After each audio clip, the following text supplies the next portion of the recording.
Kalau begitu, berdasarkan pernyataan Mas Burhan tadi, Mas Kodari, menurut Anda apakah memang strategi komunikasi, strategi kampanye yang lebih tepat untuk paslon 03 kalau mau bersaing lebih ketat dengan paslon 02 itu adalah tidak dengan memainkan narasi menyerang pemerintahan Jokowi, tapi lebih baik menyerang program atau kebijakan Prabowo Subianto?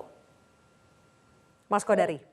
Ya, sebetulnya ini kan semua berangkat dari teori dasar ya mengenai suara. Kalau saya melihat selama ini Mas Ganjar dan PDI Perjuangan punya semacam keyakinan bahwa Mas Ganjar itu punya popularitas, punya elektabilitasnya sendiri begitu. Nah, kalau saya jauh-jauh hari sudah mengatakan bahwa Pilpres 2024 ini walaupun kita di satu sisi bicara aktor, tapi kita juga harus bicara mengenai lapangan atau panggung di mana pertarungan itu terjadi.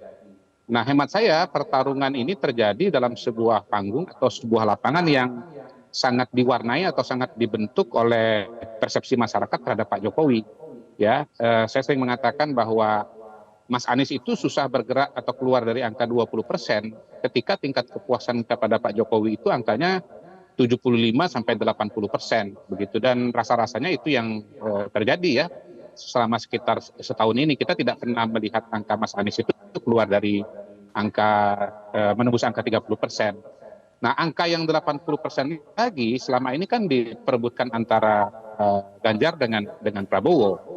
Karena kesamaan latar belakang baik dari segi wilayah Jawa Tengah maupun kemudian PDI Perjuangan, maka asosiasi awal ya Pak Jokowi itu memang lebih kepada Mas Ganjar.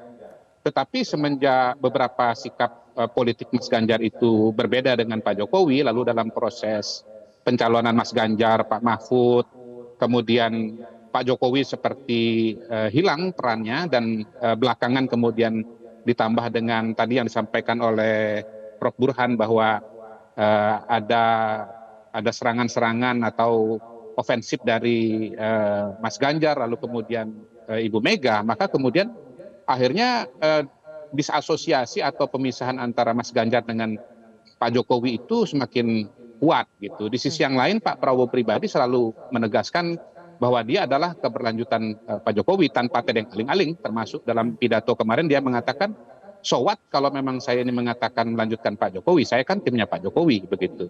Dan saya kira kata kunci atau game changer yang paling kuat adalah ketika tanggal 25 November itu Gibran dideklarasikan sebagai wakilnya Pak Prabowo. Itu menjadi sebuah pesan yang sangat kuat bagi pendukung Pak Jokowi bahwa sebetulnya penerus Pak Jokowi itu atau Jokowi Jilid 2 itu adalah Prabowo, bukan Ganjar Pranowo. Saya kira itu yang terjadi ya. Bahkan survei Kompas itu saya baca pada hari ini intinya juga secara sangat menarik menunjukkan besarnya peran Jokowi efek ya, atau peran Jokowi sebagai pembentuk lapangan bermain bagi tiga kandidat ini. Nah, soal apakah kemudian strategi baru dari Mas Ganjar ini akan bisa mengubah situasi dan kondisi, tentu hanya waktu yang akan bisa membuktikan.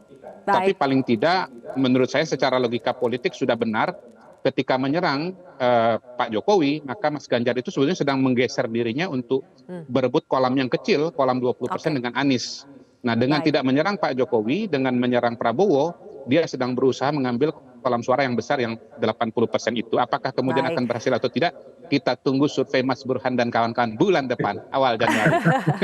Baik, kita harus jeda terlebih dahulu, Bapak-Bapak semua dan juga Mas Seno. Nanti kita akan bedah lebih jauh apakah siapa yang paling bisa mengasosiasikan atau membranding dirinya sebagai penerus Jokowi, dialah yang akan paling diuntungkan. Nanti kita akan bahas lebih jauh pemirsa, usai jeda.